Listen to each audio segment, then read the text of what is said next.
Hello बच्चों, let's see this question. A square b raised to the power 5d in the expansion of a plus b minus c minus d whole power क्या है हमारे पास 8 है।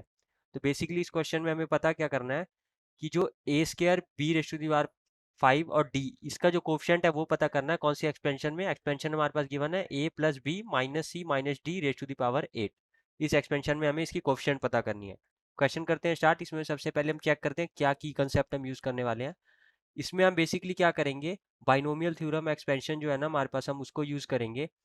और जैसे हमारे पास यहाँ पे क्या होगा, हम लेट कर लेंगे कि जो इसका कोफिशिएंट है ना, यहाँ पे ऐसे लिखेंगे लेट कोफिशिएंट ऑफ क्या होगा a square B raise to the power 5d is the r plus oneth term.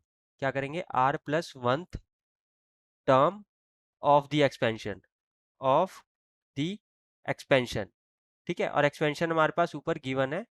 उस एक्सपेंशन की हम क्या करेंगे कि हमें जो ये पता करना है a square b raise to power 5d वो कौन सा है, वो आर प्लस वंथ टर्म होगा।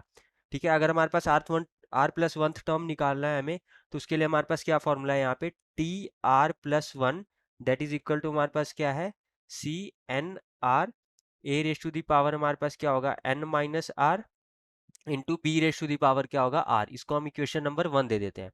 ठीक है, ये आर प्लस वन टर्म आएगी हमारी इस मेथड के थ्रू। अब करते हैं हम अपना सोल्यूशन यहाँ पे स्टार्ट। ओके, यहाँ पे हम सोल्यूशन स्टार्ट करेंगे और जो की कंसेप्ट है उसको यूज करेंगे। तो सबसे सबसे पहले हमारे पास एक्सपेंशन क्या है, यहाँ पे एक्सपेंशन जो हमारे पास गिवन है डेट इज, एक्सपेंशन हमारे पास है a plus B minus C minus D raise to the power 8। यहाँ से अगर हम n की वैल्यू देखेंगे, जो पावर है वो क्या है हमारे पास, n 8 है। ठीक है, अब कंपेयर करेंगे इंडिसेस, जो हमारी पावर है ना, कंपेयर करेंगे ऑफ इक्वेशन 1। ठीक है, इसकी हम क्या करेंगे, पावर को कंपेयर करेंगे किसके साथ, इसके साथ। ठीक है, तो लिखेंगे कंपेयर द इंडिसेस। यहाँ पे हम करेंगे compare the indices, indices of of equation 1, of equation 1 with with expansion हमारे पास क्या है, विद द एक्सपेंशन। इसके साथ हम इसको कंपेयर करेंगे। देन हमारे पास यहाँ पे क्या आएगा, तो हमारे पास जो कोफिशिएंट बनेगा ना, अब यहाँ पे लिखेंगे we get the coefficient, coefficient of, coefficient of A square B raise to the power 5d as, कैसे मिलेगा हमारे पास। अब बेसिकली अगर इसको हम ब्रेक कर रहे हैं, ठीक है, यहाँ पे हम देखेंगे ए भी है हमारे पास, बी है और डी है। और इस एक्सपेंशन की जो हमारे पास है यहाँ पे क्या, ए बी सी डी सभी चीजें हैं।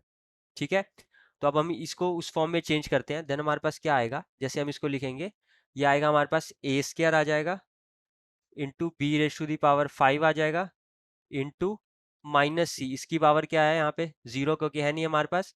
और देन हमारे पास क्या है ऊपर, माइनस डी, उसकी पावर हमारे पास क्या है 1 है जस्ट। तो इसका जो कोफिशिएंट बनेगा हमारे पास क्या बनेगा, 8 फैक्टोरियल अपॉन बेसिकली जो n फैक्टोरियल आ गया वो, देन इसकी इंडिसेस का factorial 2 factorial 5 factorial 0 factorial and 1 factorial. तो लिखेंगे 2 factorial into 5 factorial into 0 factorial into 1 factorial. ठीक है, अब इसको ओपन अप करेंगे तो आएगा 8 into 7 into 6 into 5 into 3 into 2 into 1। और अपॉन में हमारे पास क्या आ गया, 2 into 1 into 5 into 4 into 3 into 2 into 1, then हमारे पास आ गया 1। अब ये सॉल्व किया हमारे पास, तो हमारे पास जो कोफिशिएंट बनेगा क्या बनेगा, coefficient of A square B raise to the power 5d, ये हमारे पास क्या आ जाएगा सॉल्व करने के बाद, 8 इंटू 7 इंटू 3, जस्ट ये बचेगा, जो कि हमारे पास इक्वल आ जाएगा 168। तो हमारा जो फाइनल आंसर आया यहाँ पे क्या आ गया हमारे पास, coefficient of A square B raise to the power 5d that is हमारे पास आ गया 168। I hope you will understand this question well. Best of luck.